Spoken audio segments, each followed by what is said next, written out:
Hello दोस्तों, स्वागत है आपका आज की वीडियो में। आज की वीडियो में हम बात करेंगे मार्केट से रिलेटेड कुछ न्यूज़ की और बिटकॉइन के बारे में। अभी आपको पता होगा 2 दिन पहले यानी बिटकॉइन में बहुत बड़ा क्रैश आया था। बिटकॉइन में क्या था, वो पूरी की पूरी ग्लोबल मार्केट के अंदर क्रैश आया था, चाहे वो यूनाइटेड स्टेट ऑफ अमेरिका की स्टॉक मार्केट हो, चाहे वो जापान की स्टॉक मार्केट हो, चाहे वो इंडिया की स्टॉक मार्केट हो, कोरियन स्टॉक मार्केट हो। हर जगह क्या था, हमें एक प्राइस डाउनफॉल देखने को मिला था। अब उसके पीछे का असली रीज़न क्या था, जो कि हमने अपनी लास्ट वीडियो में बात किया था कि बिटकॉइन का प्राइस नीचे जा रहा था, तो हमने ये बात कही थी कि बिटकॉइन का प्राइस ज़्यादा से ज़्यादा कहाँ तक आ सकता है। बिटकॉइन का प्राइस ज़्यादा से ज़्यादा आ सकता है अपने इस वाले एरिया तक, क्योंकि इस वाले एरिया में क्या था, CME गैप था, जिसको कवर करने बिटकॉइन नीचे आ सकता है। लेकिन हुआ क्या, हुआ ये कि बिटकॉइन का प्राइस उससे भी नीचे को क्रैश कर गया, और उससे ज़्यादा नीचे आने का रीज़न जो बिटकॉइन का था वो ये था क्योंकि ग्लोबली मार्केट क्रैश कर गई थी। ठीक है ना, अमेरिका, जापान, हर जगह क्या हो गया था, मार्केट क्रैश हो गया था। कहीं 5% था तो कोई 20% था, तो कहीं 9% 11% का डंप मार्केट में देखने को मिला था। और इसके पीछे का जो मेन कारण था वो क्या था कि एकदम से, क्योंकि भैया देखिए, नैस्डैक हो गया, S&P 500 हो गया, इसमें भैया इतना इतने इतने परसेंट का डंप कभी भी आता नहीं है। तो एकदम से क्या हुआ, इसके पीछे जो रीज़न था वो था जापान का, जो कि बताया गया है पीछे से, जो पता चला है, जो न्यूज़ कलेक्ट हमने करी है उसमें था जापान के ट्रेडिंग की वजह से, जो कि जिसे कहते हैं ये जापानीज येन कैरी फॉरवर्ड, क्योंकि येन वहाँ की करेंसी है जापान की। तो Japanese yen carry forward trade होती है, उसके अंदर क्या करते हैं, जो जापान है, जापान के अंदर लोग दोस्तों इंटरेस्ट रेट जीरो है बिल्कुल भी। वहाँ पर ना 0.25 ना 50% कोई बेसिस पॉइंट में इंटरेस्ट नहीं है, 0% इंटरेस्ट है। तो उस बेसिस पर क्या है, वहाँ के ट्रेडर क्या करते हैं, इंटरेस्ट कमाने के लिए, इंटरेस्ट बनाने के लिए, क्योंकि जापान खुद क्या है, इन्फ्लेशन में डूबा पड़ा है। 260% तक का वहाँ पर इन्फ्लेशन है। अगर जापान इसमें अगर इंटरेस्ट रेट बढ़ाता है तो इंटू कर लीजिए उसको, अगर वो 0.25 बढ़ा दे, 0.50% भी बढ़ाता है, तो उसको आप इंटू कर सकते हैं 260 से। तो उनका तो मतलब इन्फ्लेशन की वजह से जो उसके जापान पे कर्जा हुआ है वो कितने गुना ज़्यादा बढ़ जाएगा, और उनको उसके हिसाब से उतना पे करना पड़ेगा। इसलिए जापान क्या करता है, पिछले 8-10 साल से जापान ने अपने वहाँ पे इंटरेस्ट बढ़ाए नहीं, जिसकी वजह से लोगों को भी वहाँ पर क्या है, इंटरेस्ट नहीं मिलता। तो वहाँ के लोग क्या करते हैं, वो इंटरेस्ट कमाने के लिए, क्योंकि वहाँ पर क्या है, बैंक में आप पैसा रखिए आपको इंटरेस्ट ही नहीं मिलता, 0% इंटरेस्ट है ना। तो वो इंटरेस्ट कमाने के लिए वहाँ के लोग, जो बड़े बड़े लोग हैं, वो क्या करते हैं, इसे कहते हैं Japan yen carry forward trade. तो क्या करते हैं, वहाँ के जापान को billions of dollars, billions of yen आप कह सकते हैं, जापानीज येन, वो वहाँ पर क्या करते हैं, लोन पर लेते हैं। इंटरेस्ट है नहीं, ठीक है ना, 0% इंटरेस्ट है, तो क्या करते हैं, उसको फिर कन्वर्ट करते थे USD, मतलब डॉलर में कन्वर्ट करते थे। मैं आपको सिंपल सी बात में बताता हूँ, USD बोले तो डॉलर, डॉलर में कन्वर्ट करके तो उस सारे पैसे को क्या करते थे, US की मार्केट में लगा देते। वो फिर US की मार्केट में स्टॉक मार्केट से नैस्डैक, S&P 500, एप्पल्स, इन जगहों पर लगाते थे, और वहाँ से कमा कर पैसा वापस अपने यहाँ पर लाते थे। तो जिसकी वजह से क्या है कि USA के अंदर जो ट्रिलियंस ऑफ डॉलर्स आते हैं ना, वो जापान के यहाँ से आते हैं। ठीक है ना, जितना यानी जितनी ट्रेडिंग उनकी खुद की नहीं है, उनसे 60-70% ट्रेडिंग का पैसा जो आता है वो जापान से आता है। ठीक है, क्योंकि जापान भी अपनी मनी प्रिंटिंग भी है, जापान का भी प्रिंटर ओन रहता है जैसे USA का रहता है। ठीक है, इसी वजह से क्या है, वहाँ पर इन्फ्लेशन 260% तक बढ़ा हुआ है। तो उस बेसिस पर क्या था, जब उन्होंने देखा, उसके बेसिस पर हुआ क्या, जापान का जो 160 येन थे वो बराबर थे $1 के। देख रहे हैं ना, जैसे हमारे देश में क्या कहते हैं कि भी 83 या 84 रुपीज इक्वल है कितने के, $1 के। तो वहाँ पर 160 येन जो है, 160 162 येन, जो उस टाइम पर जब मार्केट में अनस्टेबिलिटी चल रही थी, तो उस दौरान पर क्या था, उस दौरान पर ये चीज़ देखी गई थी कि 162 येन तब रेट चल रहा था, इक्वल टू था $1 के। तो जब ये सब कुछ एकदम से स्टॉक मार्केट गिरी और सब कुछ गिरी, तो भैया येन भी गिरेगा ऑब्वियस है। लेकिन इसके अंदर येन जब गिरेगा तो होगा क्या, आप समझ सकते हैं। मैं आपको दिखाने की कोशिश करता हूँ यहाँ पर, अगर मेरे को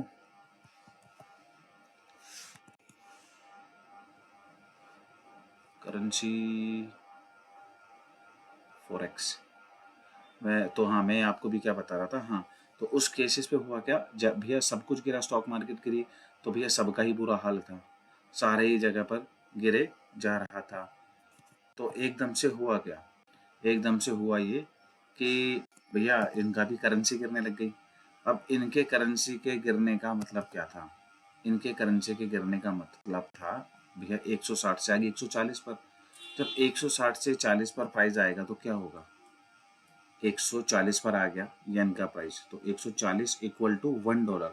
तो इसमें अगर देखा जाए तो जापान की जो करेंसी थी वो स्ट्रांग हो रही थी मुकाबले किसके, डॉलर के मुकाबले, क्योंकि पहले क्या था 162 येन इक्वल टू थे $1 के। मार्केट गिरने की वजह से वो रुपया भी गिरा, क्योंकि 62 वैसे रेंज में है, ऊपर होगा, यूं तो चलेंगे 10 20 30 40 50 60 ऐसे ऊपर रहेंगे, नीचे से ऊपर रहेंगे ना। तो 162 से वो भी गिरा, नीचे को आया, ऐसी रेड कैंडल बन के नीचे आई, तो वो क्या 140 पर आ गया। लेकिन हकीकत में देखा जाए ये हुआ क्या, ये हुआ ये कि वो डॉलर के बेसिस पर स्ट्रांग हो गया, जिससे कि क्या था वहाँ पर कोई इंटरेस्ट बेसिस पॉइंट भी नहीं था, तो उनका वो सॉलिड हो रहा था।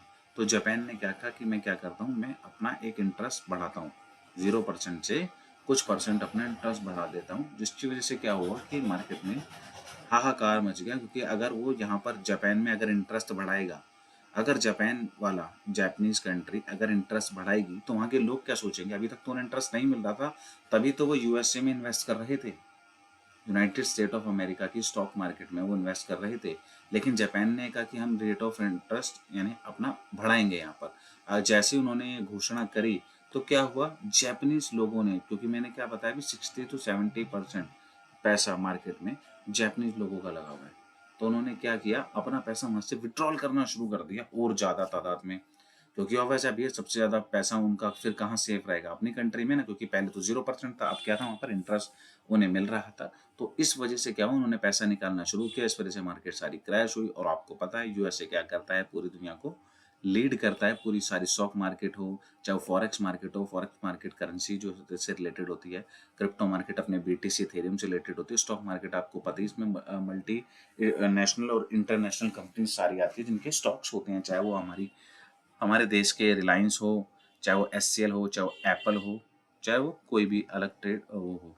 तो इन सब चीज़ों में इसलिए गिरावट देखने को एकदम से मिली, और उसकी वजह से क्या हुआ, मेजर डंप हमें मार्केट में देखने को मिला। लेकिन एकदम ही हुआ क्या, उसके बाद ही मार्केट ने तभी अगले दिन ही नेक्स्ट डे 6 तारीख को ही, मैंने सेम डे पे ही 5 तारीख को ही देखिए जो रेड कैंडल है कितनी नीचे तक आई थी, ये 49,500 समथिंग तक आ गई, तो यहीं से रिकवर होनी सेम डे पर ही होना शुरू हो गई थी। 2-3 दिन ब्लड बाथ चला, उसके बाद ही रिकवर होना शुरू हो गई थी।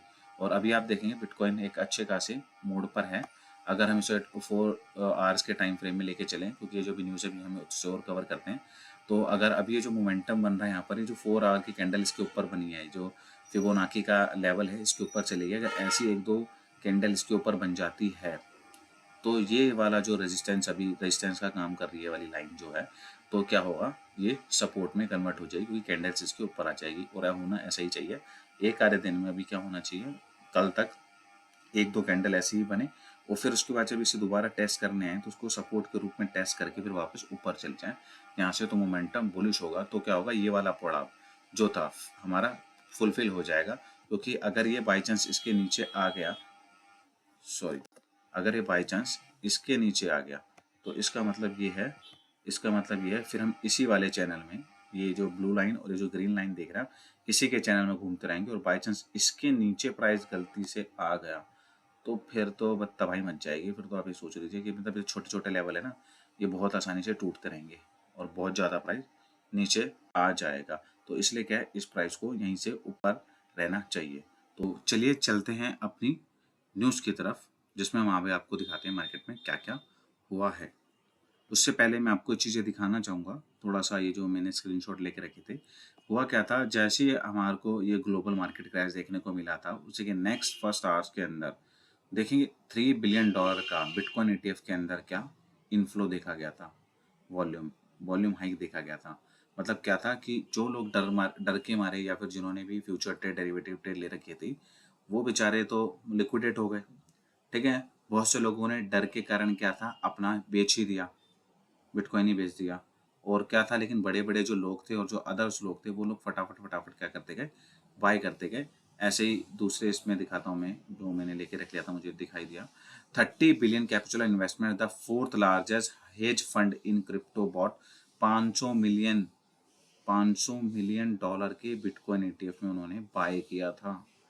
मतलब आप समझ सकते हैं 30 बिलियन इन्वेस्टमेंट फर्म जो है, हेज फंड की जो कंपनी है कैपिचुला इन्वेस्टमेंट, उसने, जो कि फोर्थ लार्जेस्ट हेज फंड में आती है यूरोप के अंदर, उसने 500 मिलियन के उसी टाइम पे बाय कर लिए थे। यानी इसी से पता क्या लग जाता है, देखिए जब इतनी बड़ी बड़ी हस्तियां इन्वॉल्वमेंट इस चीज में ले रही है ना, तो आप डर काहे को रहे हैं मार्केट से। मानता हूँ डर सबको लगता है, लेकिन डर क्या है कि जीत है, जैसा हमने लास्ट वीडियो में भी कहा था।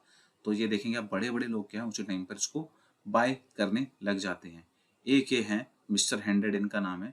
इनके एड्रेस पर ही देखिए इन्होंने क्या किया, उसी जो डाउनफॉल आया उसी के अंदर इन्होंने क्या किया, इन्होंने एक्स्ट्रा 600 बिटकॉइन खेले खरीदे, और इन्होंने अपनी होल्डिंग जो है 1100 बिटकॉइन की कर ली। इन्होंने भी क्या किया, मिस्टर हंड्रेड इनका नाम रखा गया है, तो इन्होंने क्या किया, इन्होंने भी 600 बिटकॉइन बाय कर लिए। मतलब लोग ना मौके का फायदा उठाते हैं, आप लोगों को डराते हैं ताकि आप लोग डर के मारे बेचें। मार्केट में डाउनफॉल आया कि आप निकल निकल के जाएं, क्योंकि मार्केट नीचे गिरी, आप डर गए कि और मार्केट और नीचे जाएगी। जो चीज़ 50 की थी वो 40 में, डर के कारण, और 40 में भी आपने बेच दी थी वो आगे 30 में। और फिर क्या हुआ, जो बड़ी बड़ी वेल थी, बड़े बड़े लोग थे, उन्होंने वहां से आके बाय कर दी। एक मिस्टीरियस वेल थी जिसने क्या किया, 1200 बिटकॉइन बाय कर लिए $60 मिलियन के। यानी आप सोच सकते हैं बड़े बड़े लोग, क्योंकि इसको मिस्टीरियस वेल इसलिए कहेंगे क्योंकि इसने 1200 बिटकॉइन बाय किए। ये लोग वो हैं जो एनोमिनस है, जो नहीं चाहते अपनी पहचान देना कि भैया हमारे पास कितने बिटकॉइन है या नहीं है। कुछ लोग ऐसे होते हैं जो कि शो कर देते हैं कि भैया मेरे पास इतना बिटकॉइन है, जैसे कि माइकल सेलर हो गए, या फिर बड़ी बड़ी फर्म, चाहे वो फेडेलिटी हो, चाहे वो ब्लैक रॉक हो, सब कुछ हो। हम आपको एक चीज़ दिखानी चाहेंगे। एक बार हमारे हिसाब से भी जो फेस चल रहा है बियर ट्रैप का, वो था ये वाला फर्स्ट सेंटिमेंटल एक्सट्रीम। अब हम, मेरे हिसाब से जो इस ईयर का लो था वो लग चुका है, जो कि अभी आपने चार्ट में भी देखा, जो कि हमारा पहुंच चुका था 49,500। और अभी हम ये उम्मीद चाहेंगे कि ये कैंडल यहाँ से ऊपर की तरफ ही चले जाए, इससे नीचे ना आए, ताकि हमें और इससे नीचे ना देखना पड़े इस साल के अंदर, क्योंकि नेक्स्ट ईयर तो वैसे अगर इससे नीचे नहीं गया तो इससे प्राइस ऊपर ही जाएगा। तो इसमें फोटो में मैं बात कर रहा था, ये बियर ट्रैप है, जो कि कहा जा रहा है और लोगों के द्वारा भी, और जो मुझे भी लगता है कि फाइनल बियर ट्रैप है। इसके बाद क्या होगा, ये जो फर्स्ट सेंटिमेंटल एक्सट्रीम है, ये यहाँ से नीचे आ चुके हैं इस बियर ट्रैप के अंदर, और अब इसके बाद अगर हम निकलेंगे तो ये रिन्यू ऑप्टिमिज्म पे हम जाएंगे। उसके बाद फोमो बनेगी, यूफोरिया होगा, और यही होगा जो हमारा बिटकॉइन का नया ऑल टाइम हाई बनेगा। और यहाँ तक पहुँचते पहुँचते हमें नेक्स्ट ईयर तो हो ही जाएगा, क्योंकि अभी आपको पता है कि इस साल के अंदर ये लास्ट 5 मंथ्स तो बचे ही हैं। तो यूफोरिया तक हमें पहुंचना है और अपना प्रॉफिट अच्छे तरीके से बुक कर लेना है। तो चलिए अब थोड़ा सा न्यूज़ की तरफ भी चल लेते हैं। न्यूज़ में हमारा था कि no sell off from BlackRock, Fidelity and MicroStrategy report. Report में क्या है कि ये जितना भी डाउनफॉल आया, इसके अंदर जितने बड़े बड़े भी ये दिग्गज थे, ब्लैक रॉक है, फेडिलिटी है, ग्रे स्केल है, माइकल सेलर भैया हैं, इन्होंने किसी ने भी अपना एक बिटकॉइन बेचा नहीं, बल्कि इन्होंने बिटकॉइन खरीदे ही खरीदे हैं, खरीदे ही खरीदे हैं। मैंने वीडियो में बताया था ना, माइकल सेलर ने भी लास्ट टाइम 169 समथिंग बिटकॉइन खरीदे थे, और वो $2 बिलियन एक्यूमुलेट कर रहा है मार्केट से, ताकि वो $2 बिलियन के और क्या कहते हैं अपना ये बिटकॉइन खरीद सके। और वो कह भी नहीं सकते इस डंप में उसने खरीद लिया हो, और अभी वो रिवील ना कर रहा हो। जैसे अपनी Q4 की रिपोर्ट जारी करे या फिर Q3 की रिपोर्ट जारी करेगा, तब पता लगेगा वो तो, कि भैया जो डंप आया था उसमें भाई साहब जी खेल जा चुके हैं और वो खरीद भी चुके हैं। तो बड़े बड़े लोग मौका नहीं छोड़ रहे हैं, इसलिए भैया अपने उसको मत छोड़िए, अपने बिटकॉइन को मत बेचिए, और अगर बाय करना चाहते हैं तो उसको जरूर बाय कीजिए। नेक्स्ट जो न्यूज़ है वो है crypto exchange Binance get INR 722 crore GST demand notice. Actually में हुआ क्या है, इंडिया से ये नोटिस गया है, जो इंडिया के DGGI है, जो कि पेमेंट हेड है, कहाँ के हैं, GST के। उन्होंने एक 722 करोड़ रुपए का GST का शो कोस नोटिस दिया है, किसको, बाइनेंस को। मतलब आप समझ सकते हैं कि पहले ही टैक्स के नाम पे 4,000 करोड़ ट्रांजैक्शन पिन कलेक्ट कर दी थी, कलेक्टेड बाय बाइनेंस ने जो है वो कलेक्ट करी है। इनका ये कहना है कि 2017 से, जब से बाइनेंस यहाँ इंडिया में है, सर्विसेज अपनी प्रोवाइड करा रहा है, तो उन्होंने 4,000 करोड़ रुपए कमाए हैं, जो भी फीस कलेक्ट करी है उन्होंने बाइनेंस पे। जो टेकर मेकर फीस होती है, ट्रांजेक्शन फीस जो होती है उस पर लगती है, टेकर मेकर फीस से 4,000 करोड़ रुपए, जिसके ऊपर की ये जो DGI के हेड है उन्होंने निकाला है कि उनकी GST बनती है 722 करोड़ रुपए की, जो कि इसको पे करनी पड़ेगी। और एफआईओ की गाइडलाइंस के अंदर आपको तो पता ही है कि बाइनेंस ने 18.82 लाख रुपीस का मतलब 18 करोड़ 82 लाख रुपीस का फाइन पहले ही पे कर दिया है। तो अब इनका ये मानना है कि 722 करोड़ रुपए जीएसटी और पे करे बाइनेंस इंडिया में अभी। और इसका अभी कोई खुलासा बाइनेंस की तरफ से कुछ नहीं हुआ है, बाइनेंस ने इस पर कोई अपनी प्रतिक्रिया नहीं दी है।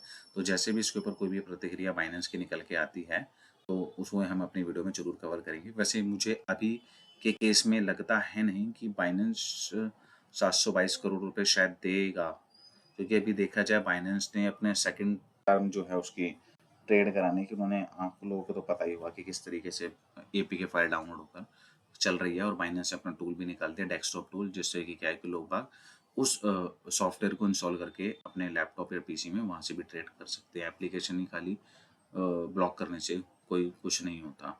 तो उनके पास एक दूसरा रास्ता ये भी है। और बाकी कह नहीं सकते, अगर बुल साइकिल आ रही है, अगर बाइनेंस को भी लगेगा कि भैया मुझे इंडिया से बहुत तगड़ा बिजनेस मिलेगा और मेरे लिए कोई बड़ी बात नहीं है 722 रुपये कह रहा हूँ करोड़ रुपए पे करना, तो शायद पे भी कर दें। इसके ऊपर जैसे भी कोई न्यूज़ बनेगी हम आपको जरूर दिखाएंगे।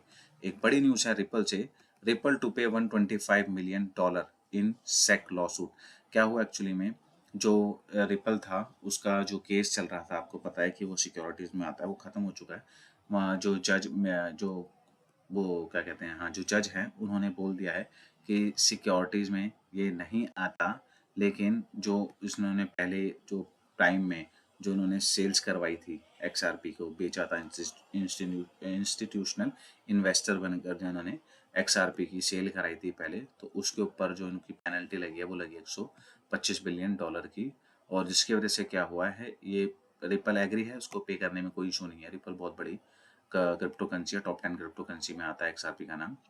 तो 125 मिलियन का इन्हें फाइन पे करना पड़ेगा। और उसी के बाद क्या हुआ, जब इसे सिक्योरिटी से हटा दिया गया तो एक्सआरपी में 20% का एक प्राइस हाइक देखने को मिला है, जो कि आप जाकर अपने उसमें भी चेक कर सकते हैं। हुआ क्या है कि एक्सआरपी का प्राइस एकदम से शूट आउट मारा है ऊपर, क्योंकि अभी तक तो बिटकॉइन देखो कमोडिटीज में आता है, इथेरियम भी शो कर दिया था कि सिक्योरिटीज में नहीं आता, सिक्योरिटीज में नहीं आता तो कमोडिटी में शो कर दिया। अब तीसरा जो असेट बन गया है वो एक्सआरपी बन गया। अगर एक्सआरपी आ गया तो उसका मतलब है टॉप 10 टॉप 25 जो अपनी क्रिप्टो करेंसीज है, मैं मीम कॉइन को हटा के बोल रहा हूँ, उनमें जो मेजर ब्लॉकचेन्स आती है, फिर इसका मतलब है वो भी क्या सिक्योरिटीज में नहीं आती। चलिए चलते हैं अपनी नेक्स्ट न्यूज़ की तरफ। नेक्स्ट न्यूज़ हमारी है, Donald Trump announce major interview with Elon Musk here what to no.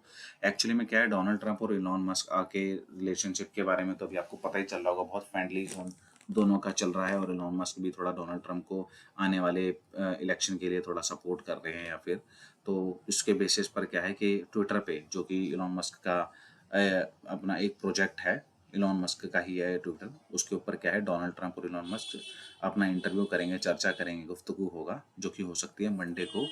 उस चीज़ के बारे में बात करी जा रही है, क्योंकि इसमें लिखा है, इस आर्टिकल में ऐसा लिखा है। अभी तो Republican president candidate Donald Trump said he is set to sit down on Monday with one of his new supporters Tesla founder Elon Musk, ठीक है ना। और एक टाइम पहले ऐसा भी था कि इलॉन मस्क ने जनवरी 2021 में ट्रंप को बैन कर दिया था ट्विटर के ऊपर से। और आज वही क्या है कि ट्विटर पे किसको बुला रहे हैं, डोनाल्ड ट्रंप को, किसके लिए, इंटरव्यू के लिए, और उन्हें सपोर्ट कर रहे हैं आने वाले चुनाव के लिए। तो चलिए देखते हैं जब ये होगा तो उसमें भी इसकी वजह से भी क्या मार्केट में कुछ प्राइस हाइक देखने को मिलता है, या फिर आने वाले प्रेसिडेंट्स कैंडिडेट में जो चुनाव है उसमें डोनाल्ड ट्रंप को किस तरीके से मदद मिलती है इलॉन मस्क के द्वारा। क्योंकि इलॉन मस्क कोई छोटी हस्ती नहीं है, इनके कहने पर मार्केट ऊपर नीचे हो जाती है, बहुत सारे इन्वेस्टर इनके साथ हो जाते हैं इनके एक कहने पर। और चलते हैं आज की लास्ट न्यूज़, जो कि है वजीरेक्स से जुड़ी हुई। Post WazirX hack India coin DCX start investor protection fund with $6 million. क्या है कि जो भी वजीरेक्स के अंदर हैक देखा था दोस्तों, उसके ऊपर क्या है कि कॉइन डीसीएक्स ने स्टार्ट किया है इन्वेस्टर प्रोटेक्शन फंड $6 मिलियन का। जिससे कि होगा क्या कि अगर बाई चांस कि किसी एक्सचेंज पर कोई भी दिक्कत आती है, हैक वैक होता है, ताकि वो जो नया ये प्रोटेक्शन फंड बना रहे हैं उसमें से जो भी कोई यूजर्स हैं जिनका भी फंड लॉस्ट होता है, तो उनको वो उसे फुलफिल कर सके, उनको पैसा रिकवर करके दे सके, कहाँ से, इस इन्वेस्टर प्रोटेक्शन फंड में से। लेकिन मेरे को अभी ये क्लियर नहीं है इस न्यूज़ के बारे में कि ये जो अभी बना रहे हैं, क्योंकि इसके अंदर क्या है, अभी तो कॉइन डीसीएक्स ने इंटरेस्ट दिखाया है। इनका ये कहना है कि और भी और भी जो हैं अभी जो एक्सचेंजेस हैं वो भी अगर इसके अंदर आते हैं, ठीक है ना, और इसको इसके अंदर अपना समर्थन देते हैं और इस हेज फंड में क्या पता इस अमाउंट को बढ़ा के 6 मिलियन से, भैया कोई कहे कॉइन डी6 तो आ गया है, कॉइन स्विच कुबेर बोले कि मैं भी 6 मिलियन या 10 मिलियन का कंट्रीब्यूशन देता हूँ करता हूँ। तो चलिए ये तो इन्वेस्टर प्रोटेक्शन फंड एक हेज फंड बन रहा है अलग से, ताकि होने वाले नुकसान को कंपनसेट किया जा सके इस प्रोटेक्शन फंड के द्वारा। लेकिन क्या ये आने वाले जो आगे भगवान ना करे कभी आगे होगा उसके लिए बन रहा है, या फिर ये जो अभी 200 मिलियन का हैक हो चुका है ये उनको कंपनसेट करने के लिए बन रहा है? तो अभी इसी चीज़ का खुलासा नहीं है, क्योंकि उन्होंने ऐसा कहा भी था, जो निश्चल शेट्टी हैं, कि वो बात कर रहे हैं अदर एक्सचेंजेस से कि अगर उन्हें किसी तरीके का वजीरेक्स में थोड़ा बहुत जैसे स्टेक चाहिए, कुछ चाहिए, और अभी कुछ पैसा कलेक्ट करके इनको 230 मिलियन जो डॉलर का हैक हुआ यूजर्स का उनको कंपनसेट कर सकें। शायद ऐसे कुछ बात अभी चल रही थी, इसके ऊपर पूरी तरीके से कोई न्यूज़ मार्केट में निकल के आई नहीं है। ये वाली मार्केट में न्यूज़ तो आई है कि इन्वेस्टर प्रोटेक्शन फंड बन रहा है, इसके अंदर जो सुमित जी हैं, सुमित गुप्ता, ये कॉइन डिसेक के सीईओ है, और इनके जो को फाउंडर पार्टनर नीरज खंडेलवाल हैं, ये इन्होंने 6 मिलियन डॉलर का इन्वेस्टर प्रोटेक्शन फंड बनाया है, बना रहे हैं ये लोग। तो ये थी दोस्तों न्यूज़ जो कि वजीरेक्स से रिलेटेड थी, और वजीरेक्स से रिलेटेड मैंने आर्टिकल एक निकाल के रख रखा है आप लोगों के लिए, क्योंकि अभी तो इसके अंदर कुछ ज़्यादा पता नहीं लग रहा है। ये आया निश्चल शेट्टी का कि इन्होंने अब FIR हैज़ बीन फिल्ड, यानी 20 दिन बाद, हैक के 20 दिन बाद तो ये IT मतलब FIR कर रहे हैं। तो इस चीज़ के अंदर क्या है कि थोड़ा ना वजीरेक्स के ना मतलब स्टेप्स जो हैं चलने वाले वो उतना फास्ट नहीं लग रहे हैं, कि जिसकी वजह से क्या है कि इन जो यूज़र का वो फंड है उनको मिल सके, किस तरीके से स्लो स्लो ये काम कर रहे हैं। ये साइबर अटैक की उन्होंने 20 दिन बाद तो उन्होंने FIR करी है, कह रहे हैं उससे पहले FIR ही नहीं हो रही थी। तो ये केसेस ना थोड़े अच्छे नहीं हैं, जिससे कि क्या है इनके प्लेटफॉर्म पे नुकसान होगा, आने वाले यूज़र इनसे जुड़ेंगे नहीं, और जो जुड़े हैं वो तो फिलहाल इनको छोड़ ही देंगे। अब ये बात कर रहे हैं कि ये reach to multiple potential partner, यानी जो भी मैंने बताया था, ये अपना पूरा एफर्ट, इनका कहना ये है कि अपना पूरा एफर्ट लगा रहे हैं पार्टनर्स को जोड़ने के लिए, कुछ भी करने के लिए। लेकिन उसका बेसिस क्या है कि अगर ये लोग भी मानते हैं स्टेक मिलता है तो ही होगा, और तभी लोगों का यूज़र्स का पैसा मिल सकता, नहीं तो बाकी जो न्यूज़ होगी तो बात की बाद में होगी। लेकिन इसके अंदर भी दोस्तों बहुत बड़ी बात है कि ये लोग इतना फाइट करें, सब कुछ कर रहे हैं, गवर्नमेंट को 30% का टैक्स और 1% का TDS तो चाहिए। तो वजीर एक्स जाकर गवर्नमेंट से क्यों नहीं बात करता, कि जैसे गवर्नमेंट यहाँ पर भी बात कर रही है ब्लैक रॉक से, क्या वो लेने का, पैसा लेने का, किस क्या GST डिमांड करिए 722 करोड़ रुपए की। तो कहीं ना कहीं इससे कंपनसेट भी तो किया जा सकता है ना, जो लोग इस हैक में मतलब जिनके ऊपर इम्पैक्ट पड़ा है, उसको वो भी तो कर सकती है ना। तो इन चीज़ों के ऊपर कुछ ना कुछ कंक्लूजन तो निकलना चाहिए। यही नहीं है कि आप मतलब प्रोटेक्शन नहीं दे सकते, ठीक है ना, और आप बस टैक्स ले लीजिए, आप फैसिलिटीज़ प्रोवाइड नहीं करवा पा रहे हैं। तो गवर्नमेंट को भी कहीं न कहीं चीज़ के बारे में ज़रूर सोचना चाहिए। तो दोस्तों माफ़ी चाहूँगा, ये वीडियो थोड़ी ज़्यादा बड़ी होगी, लेकिन हाँ, ज़रूर आपके नॉलेज के लिए कुछ ना कुछ वीडियो में ज़रूर है। तो इस वीडियो को शुरू से लेकर अंत तक ज़रूर देखिएगा, शेयर कीजिएगा अपनी फ्रेंड एंड फैमिली के साथ, जिनको ऐसी चीज़ों में रुचि हो और वो इंटरेस्ट लेते हो, तो उनको भी ये वीडियो आके शेयर कीजिएगा, लाइक्स कीजिएगा वीडियो पे ज़्यादा से ज़्यादा, ताकि हमें आपका सपोर्ट मिल सके। कमेंट कीजिएगा अपने क्वेश्चन क्वेरी के बारे में, ताकि हम उसके ऊपर आपको डेडिकेटेड वीडियो बना के दे सकें। आपके प्रॉफिट के बैग्स हमेशा हरे भरे रहें और पेन नोटों से भरे रहें, यही आशा करता हूँ। आज का दिन आपके लिए शुभ रहे। धन्यवाद।